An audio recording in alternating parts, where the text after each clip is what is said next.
guys? Back here again with more Underappreciated. Al, our new movie slave, is still in here. Guest on again, making a guest appearance. I guess we'll call him a guest, not a movie slave. Matt, today we're talking about I'd prefer that. the newer 2010 True Grit with Jeff Bridges, Coen Brothers film. Little Matt Damon as well thrown in there. This movie is actually really good. Now, I went to go see this movie with my dad because my dad was a huge John Wayne fan. Like, he's got a plethora of John Wayne movies. Yes. It was his idol as a kid. Did he like it? True Grit's one of his favorite movies. Like, I would probably say that... Did he like this new one? The new one? Yeah. I mean, absolutely did, but, like, you'll never get him to say No, that he likes better. the John Wayne one better. Yeah. He loves John Wayne. John Wayne is a beautiful man. Those are great movies. But I think this is better than that one. I would agree. Yeah, I think it's more well crafted. I think that the John Wayne one's held up really high just because it's John Wayne. I think Jeff Bridges plays a better Rooster Cogburn as well because John Wayne in every single movie he plays John Wayne, this all-American, sort of gleaming, hero. Whereas the characters, the sexy suave John Wayne. Arguably though, but Rooster Cogburn, his role as Rooster Cogburn was the only Oscar nomination that John Wayne ever got. Mm-hmm. Yeah, was his role in True Grit. I'm just saying, I think Jeff Bridges portrays the drunk, down on his luck bounty hunter a bit better than John Wayne. I definitely would say that, but it is kind of hard to beat though because it was John Wayne's best performance in my opinion, and I actually feel like his role as Rooster Cogburn in the original was one of his most different because he actually did kind of play a douchebag. He did a little bit. Yeah. A little bit of a... I'm just saying... It's hard to make John Wayne a douchebag. I think that's the point. When I picture that character, not so though... much a douchebag, but a badass. Yeah. He's more rough and tumble in that. When I picture that character, though, Jeff Bridges seems to fit what I would I don't think anybody could be... Nobody could be cast other than Jeff Bridges. I think, Jeff Bridges, because they focus more on, the outfits and, the actual design, the makeup and all that, Jeff Bridges' personality in it fits that time period. John Wayne just kind of feels John Wayne and just set in it's heroic. Yeah. It did get nominated for 10 Oscars. So I mean, not entirely underappreciated. Yeah, but I think it's underappreciated in the sense that when you talk about Coen Brother films, it's one that seems to not get mentioned much. Mm-hmm. And it is another beautifully crafted film by them. They never really mess anything up. The dialogue is always impeccable. It's everything they make is always good. I love a lot of the different stuff that they tried with this one. Like for instance, they scenes in the original that were very unrealistic and really heroic. Like for instance, there's a charge at the end of the movie where John Wayne is fighting off against 4 of these other guys on horseback. Uh-huh. He has rifles. He's dueling 2 large rifles, Winchesters.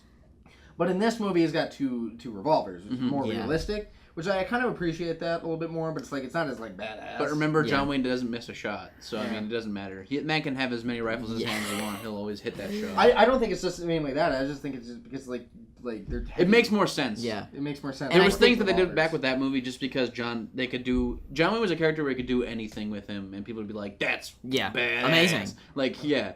And where nowadays, I guess we've kind of lost that sort of ability because John Wayne was such a can't idolize. He was such a crazy idol in this. I think this movie has a lot more of the grit, if you will. I think the violence, way more gritty. The violence on screen in this movie is very when there's a scene where some guy he gets stabbed in the hand and you just cringe when you see they show it. You're like, mm-hmm. And it feels brutal. When they're getting shot up, it feels brutal. One of the parts I think is funny is that Matt Damon is playing some sort of government agent or something. Cheney, I think the name of the character. LaBeouf. No, His name's Mr.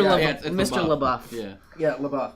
No, it's LaBeouf. He's it's LaBeouf. Excuse me. It's LaBeouf. He's a marshal or something. I don't know. They call him LaBeouf or something like that. Yeah, he's a marshal or something like that. He's a marshal, and Rooster Cogburn's this. He's a bounty hunter. Yeah, he's a bounty hunter.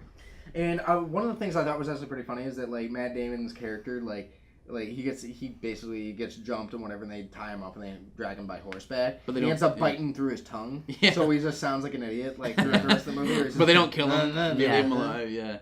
Which is funny. And the interactions between Rooster Cockburn and Maddie is very. There's good chemistry between the two. It's interesting kind because of funny. It kind of humanizes his character more because he's he can feel some sort of compassion. There's this innocent girl. He's not just heartless. Here's another interesting thing. In the original movie, there's a part where Maddie, the character Maddie, what's her name? Maddie Ross. Like the actress. Haley Steinfeld. Yeah, the new one. Yeah. Where in the original she falls down a hole and there's a rattlesnake down there and LaBeouf and Rooster they're trying to save her. LaBeouf, Glenn Campbell in the original goes down to save her. and he ends up getting bit and he dies. Or like he falls and like cracks his head open. He ends up dies in the original. In this movie, he doesn't. She actually does get bit, and so Rooster has to like ride her all the way back. Like to a city or something, and they end up amputating her arm. Yes. So I thought that was very interesting, and it's like it was a different kind of twist. Yeah. On it. Yeah, and they also add that this movie is being narrated from her future self. And like years later, she tries to find Rooster, and she like at the end of the movie, you find out like she ends up finding what happened to Rooster, but ended up dying, and like apparently like he died in like basically the way that you would expect to die. They kind of they tied up the whole storyline with him more in this movie than they did with the original. Like.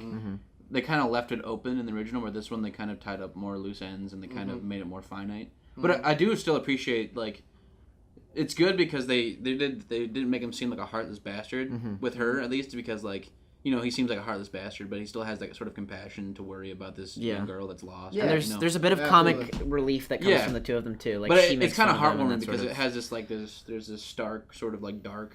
Violence, and then there's this kind of heartwarming interaction where it's kind of back and forth. And Maddie herself, like in the original, she was pretty annoying. She was just like, "Oh, I want to just get revenge because that guy killed my dad." And this one is just like she has a plan. This is she's out to do it. She's badass, but you can tell like she's just a kid. Even though she tries, she has that personality. And he knows that she's like kind of a badass. Like he's just like, oh, he realizes. Wow, okay. But like one of the things that like I think is like a downer is like there are a couple. Like underutilized actors, being like Matt Damon and Josh Brolin. Josh Brolin pushed aside for like the end of the movie. Yeah, and those are two big names, and they kind of don't. I mean, I guess the Coen Brothers don't really give a shit. They're gonna use the characters how they use them, but absolutely. I think they were more focused on the interactions between Jeff Bridges and Haley Steinfeld in this movie. Those kind of interactions between this old bounty hunter and this young innocent girl, and sort of how he kind of turns her into almost a full-fledged badass by the end of, Yeah. So it's sort of, I think it's more focusing on that sort of interaction between those two and how they kind of become weird friends. It's odd. They form an odd friendship. Not something you normally see. So, Al, how would you rate this movie? Rate it? I would give it a 9.5. 9.5. I was a very big fan. Probably a 9. I mean, there isn't much wrong with this film. Yeah. There's I give it few a 9 complaints. Well. The only complaint I'd have is Matt Damon and Josh Brolin don't get There's as much some screen underutilization. Time. Yeah, there's some underutilization. That's a pretty minor complaint. I did feel like it was too short as well. I mean, there was like a really interesting scene in the movie where there's this guy traveling through the woods and he's like dressed up as a bear. Yeah, remember that? Yeah. The weird bear dude. Yeah. Like it's just a weird scene where you're just passing by. It's just like that kind of took me out of the movie a little bit. It was funny, but it was just like, why is this here? Because it's just like it's just a weird interaction. It's funny, but some random Coen Brothers thing. They always do weird shit. Yeah. But it always works. Yeah. Those fuckers can make anything work. All right. Thank you guys for watching this episode of Underappreciated. This really is a good movie. Check it out. We do have other Underappreciated on our channel, so go ahead and check those out as well. Also, Box Office and Bigasms. And don't forget to check out our movies as well. Thank you for watching. And don't forget to like this video and subscribe. All the normal YouTube stuff. Give it a favorite. This is Al, Mitch, Matt. Thanks for watching, guys. Thanks.